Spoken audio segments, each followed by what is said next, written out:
கிறிஸ்துக்குள் பிரியமானவர்களே, பெல்லிகரகம் அவர்கள் கூறுகின்றார், தேவனின் அன்பு மிக பெரியது, அவருடைய கருணை ஆழமானது. ஆனால் ஒரு எச்சரிக்கையை நான் உங்களுக்கு சொல்லியாக வேண்டும். ஒரு மனிதன் தன் இருதயத்தை மீண்டும் மீண்டும் கடினமாக்கி கொண்டே இருந்தால் ஒரு கட்டத்தில் அவன் தேவனின் சத்தத்தை கேட்க முடியாத நிலைக்கு தள்ளப்படுவான். இதுதான் மிகவும் ஆபத்தான நிலை. வேதாகமம் என்பது ஒரு அழகான புத்தகம். இது அன்பு மற்றும் மன்னிப்பால் நிரம்பி உள்ளது. ஆனால் அதே வேதாகமத்தில் ஒரு பயங்கரமான எச்சரிக்கையும் உள்ளது. தேவன் மன்னிக்காத சில பாவங்கள் உண்டு. இது கேட்பதற்கு அதிர்ச்சியாக இருக்கலாம். ஏனென்றால் தேவனின் கருணை எல்லையற்றது என்றுதான் நாம் அனைவரும் கேள்விப்பட்டிருக்கிறோம். ஆனால் வேதாகமத்தின்படி ஒரு நபர் மனம் திரும்ப முடியாத நிலைக்கு தள்ளப்படும் பொழுது அந்த பாவங்கள் மன்னிக்கப்படாமல் போகின்றது. அந்த 6 பயங்கரமான பாவங்கள் என்னவென்று இப்பொழுது விரிவாக பார்ப்போம். ஒன்றாவது, பரிசுத்த ஆவிக்கு எதிரான தூஷணம். இதுதான் வேதாகமத்தில் குறிப்பிடப்பட்டுள்ள மிக முக்கியமான மன்னிக்கப்படாத பாவம்.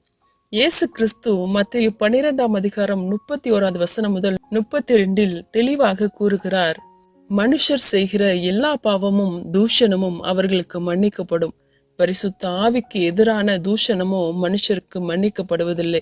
பெல்லிகரகம் அவர்கள் இதை பற்றி கூறும்பொழுது, பரிசுத்த ஆவியானவர் ஒரு மனிதனை அவனது பாவங்களுக்காக உணர்த்தி அவனை இயேசு கிறிஸ்துவிடம் வழி நடத்துகிறார். ஆனால் ஒரு மனிதன் பரிசுத்த ஆவியின் அந்த அழைப்பை மீண்டும் மீண்டும் நிராகரிக்கும் பொழுது அவனது இதயம் கல் போல் மாறிவிடுகிறது. ஒரு கட்டத்தில் அவனால் தேவனின் குரலை கேட்கவே முடியாத நிலை ஏற்படுகிறது.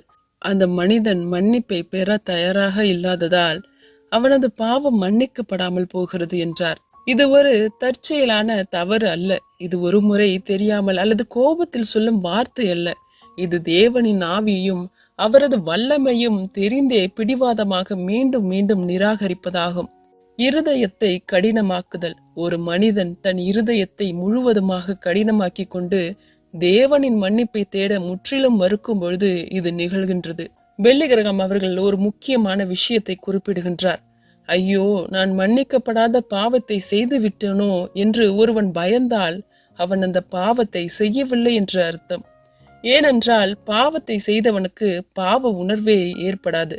அவனது இதயம் அத்தனை கடினமாக இருக்கும். பரிசுத்த ஆவியானவர் காட்டும் மன்னிப்பின் வழியை வேண்டுமென்றே நிரந்தரமாக புறக்கணிப்பதே மன்னிக்கப்படாத பாவமாகிறது. இரண்டாவது, இறுதி வரை மனம் திரும்பாத நிலை. ஒருவன் தன் வாழ்நாள் முழுவதும் பாவத்திலே இருந்து தனது கடைசி மூச்சு வரை தேவனிடம் மன்னிப்பு கேட்காமல் பிடிவாதமாக இருப்பதே இந்த பாவம். பெல்லிகரகம் அவர்கள் அடிக்கடி ஒரு எச்சரிக்கை முன்வைப்பார்.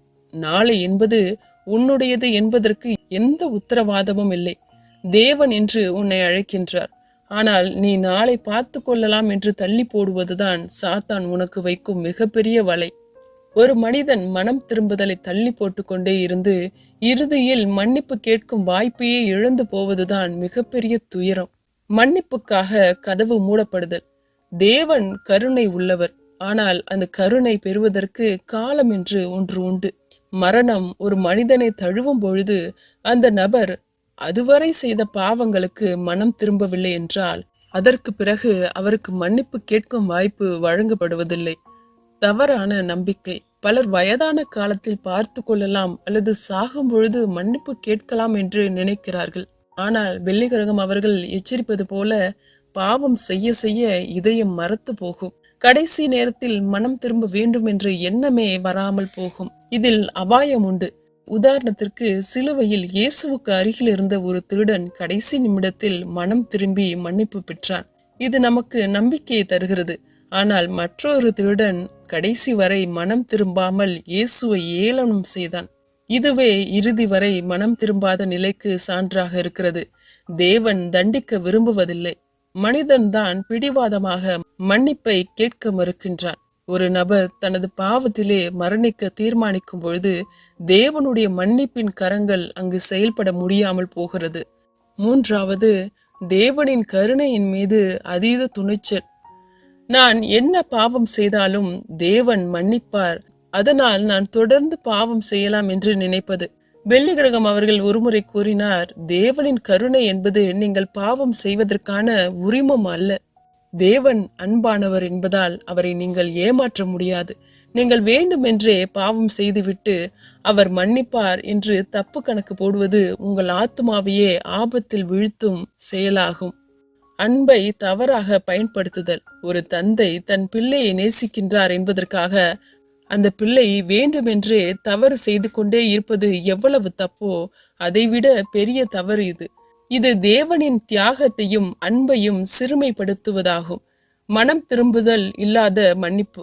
மன்னிப்பு என்பது உண்மையான மனம் திரும்புதலோடு இணைந்தது. ஆனால் இத்தகைய எண்ணம் கொண்டவர்கள் பாவத்தை விட மனம் இல்லாமல் தண்டனையிலிருந்து மட்டும் தப்பிக்க நினைக்கின்றார்கள். இவர்களது இதயம் மாறாததால் அந்த மன்னிப்பு முழுமை பெறுவதில்லை. வேதாகமம் எச்சரிக்கிறது, தேவன் தம்மை பரியாசம் பண்ண ஒட்டார், மனுஷன் எதை விதைக்கிறானோ அதையே அறுப்பான் என்று கலாத்தியர் 6:7 சொல்லப்பட்டு இருக்கிறது. தேவன் கிருபை உள்ளவர்தான், ஆனால் அவர் நீதி உள்ள நியாயாதிபதியாகவும் இருக்கிறார் என்பதை நாம் மறந்துவிடக்கூடாது. தேவனின் மன்னிப்பை ஒரு காப்பீடாக வைத்துக்கொண்டு பாவத்தில் திளைப்பது ஒரு தற்கொலைக்கு சமமான ஆன்மீக பயணம். இது தேவனின் பரிசுத்தத்தை கேலி செய்யும் பாவமாகும். 4வது, இரட்சிப்பின் மீது நம்பிக்கை இழத்தல். தன்னுடைய பாவங்கள் மிக பெரியவை, தேவனால் கூட தன்னை மன்னிக்க முடியாது என்று ஒரு நபர் தவறாக நம்புவது. பில்லி கிரஹாம் அவர்கள் தனது பிரசங்கத்தில் அடிக்கடி இவ்வாறு கூறுவார், சாத்தான் உன் காதுகளில் வந்து நீ ஒரு பெரிய பாவி, தேவன் உன்னை ஒருபோதும் ஏற்றுக்கொள்ள மாட்டார் என்று கிசுகிசுப்பான்.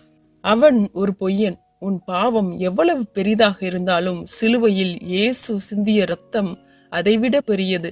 தேவனுடைய கிருபையின் கடலில் உன் பாவம் ஒரு துளி மட்டுமே. தேவனின் வல்லமையை சந்தேகித்தல். என்னால் கூட என்னை மன்னிக்க முடியவில்லை, பிறகு தேவன் எப்படி மன்னிப்பார் என்று நினைப்பது தேவனின் கருணையை விட உங்கள் பாவத்தையே பெரிதாக பார்ப்பதாகும். இது மறைமுகமாக தேவனுடைய மன்னிக்கும் வல்லமையை சிறுமைப்படுத்துவதாக அமைகிறது. யூதாஸ் மற்றும் பேதுரு ஆகிய இருவருமே தவறு செய்தார்கள். ஆனால் பேதுரு தேவனின் அன்பை நம்பி அழுது மன்னிப்பு கேட்டார். ஆனால் அவர் மீட்கப்பட்டார். யூதாசோ எனக்கு மன்னிப்பே கிடையாது என்று நம்பிக்கையற்று தற்கொலை செய்து கொண்டான். இங்கே பாவம் அவரை அழிக்கவில்லை, மன்னிப்பு கிடைக்காது என்ற அவநம்பிக்கையே அவனை அழித்தது. சாத்தானின் தந்திரம். பாவம் செய்வதற்கு முன்னால் தேவன் மன்னிப்பார் செய் என்று தூண்டும் சாத்தான், பாவம் செய்த பிறகு இனி உனக்கு மன்னிப்பே இல்லை என்று கூறி நம்மை தேவனிடமிருந்து பிரிக்க பார்ப்பான். இந்த நம்பிக்கையற்ற நிலையே ஒருவரை ஆன்மீக மரணத்திற்கு இட்டு செல்லும். தேவனின் மன்னிக்கும் கரம் குறுகி போகவில்லை. நம்பிக்கையை இழப்பது என்பது தேவன் நமக்கு கொடுத்த மிகப்பெரிய பரிசான இரட்சிப்பை நாமே வேண்டுமென்றே தள்ளுவதற்கு சமம். 5வது, தெரிந்தே சத்தியத்தை எதிர்த்தல். ஒரு விஷயம் தேவனின் கட்டளை என்றும் அதுதான் உண்மை என்றும் தெரிந்திருந்தும் அதை வேண்டுமென்றே எதிர்த்து நிற்பது. வெளிச்சம் கிடைத்த பிறகும் இருளை தேர்ந்தெடுப்பவர்களுக்கு மன்னிப்பு கிடைப்பது கடினம். ஏனெனில் அவர்கள் உண்மையை முழுமையாக தெரிந்தே நிராகரிக்கிறார்கள். 6வது, மற்றவர்களின் ஆன்மீக வளர்ச்சியின் மீது பொறாமைப்படுதல். தேவன் மற்றொருவருக்கு கொடுக்கும் அருளையும் ஆசீர்வாதங்களையும் ஆன்மீக வரங்களையும் கண்டு ஒரு நபர் தன் உள்ளத்தில் பொறாமை கொள்வது. பில்லி கிரஹாம் அவர்கள் ஒரு முறை குறிப்பிட்டார், பொறாமை என்பது மற்றவர்களை பாதிப்பதற்கு முன்பாக உங்களையே உள்ளத்திலிருந்து அழிக்கும் ஒரு விஷம். மற்றவர்களுக்கு தேவன் கொடுத்த வரங்களை கண்டு நீங்கள் வருத்தப்பட்டால் உண்மையில் நீங்கள் தேவனின் முடிவையே தவறு என்று சொல்கிறீர்கள். இது உங்கள் இருதயத்தை அன்பிலிருந்து வெகு தூரம் கொண்டு சென்றுவிடும். சவுல் ராஜாவின் உதாரணம். தாவீதுக்கு கிடைத்த புகழ்ச்சியும் ஆசீர்வாதத்தையும் கண்டு சவுல் பொறாமைப்பட்டார். அந்த பொறாமை அவரை ஒரு கொலையாளியாக மாற்றியது மட்டுமல்லாமல் இறுதியில் தேவனின் கிருபையை அவரிடமிருந்து முழுமையாக பறித்துவிட்டது. மற்றவர்களின் நன்மையில் மகிழ்ச்சி அடையாத இதயம் தேவனின் கிருபையை உணர முடியாத நிலைக்கு தள்ளப்படுகிறது. இது ஒரு நபரை தேவனுடைய ராஜ்யத்தின் மகிழ்ச்சியிலிருந்து பிரிக்கும் ஒரு நுட்பமான ஆனால் ஆபத்தான பாவமாகும். பிரியமானவர்களே, இந்த எச்சரிக்கைகள் நம்மை பயமுறுத்துவதற்காக அல்ல, மாறாக நம் இருதயத்தை சுத்தமாக வைத்திருக்கவும் தேவனிடம் எப்பொழுதும் தாழ்மையுடன் இருக்கவும் கொடுக்கப்பட்டுள்ளன. நீங்கள் உங்கள் பாவங்களுக்காக வருந்தி உண்மையாக மன்னிப்பு கேட்க விரும்பினால் நீங்கள் இன்னும் மன்னிக்கப்படாத பாவம் எதையும் செய்யவில்லை என்ற அர்த்தம்.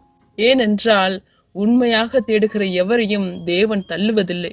தேவன் உங்களோடு இருந்து உங்களை ஆசீர்வதிப்பாராக.